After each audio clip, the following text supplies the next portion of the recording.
ఒకనాడు మీకు తెలిసే లేదో వ్యాపారం కాదు మాది.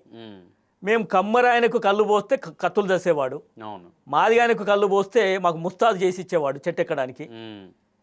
ఈ రైతులకు కళ్ళు ఇస్తే మాకు వడ్లో, జొన్నలో, రాగులో, సద్దలో ఏవో ఇచ్చేవాళ్ళు. వస్తు మార్పిడి లాగా ఉండేది.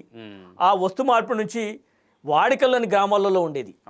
నెలగా 2 నెలలు సంవత్సరానికి వాడికలు పెడితే ఆయన ఇచ్చే వడ్ల రూపంలోనో జొన్నల రూపంలోనో మాకు ఆహార పదార్థాలు వచ్చేది తప్ప ఎక్కడ కూడా మార్కెట్ రేటు ఎంఆర్పి కళ్ళుకి ఏ రోజు లేదు, ఇప్పటికీ లేదు, ఎప్పటికీ లేదు.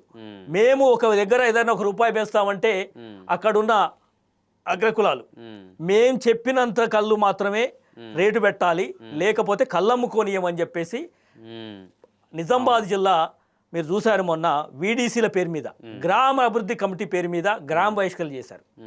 మా గ్రామానికి ఇంత ఫండ్ ఇవ్వాలి కళ్ళు అమ్ముకోవాలంటే మేము నిర్ణయించిన రేటు ప్రకారం మీరు కళ్ళు అమ్మాలి. ₹1 పెంచుతా అంటే కళ్ళు అమ్మకూడదు, అమ్మితే ఈ గ్రామంలో మీకు బహిష్కరణ తప్పదని చెప్పి గ్రామ బహిష్కరణ కూడా జరిగాయి.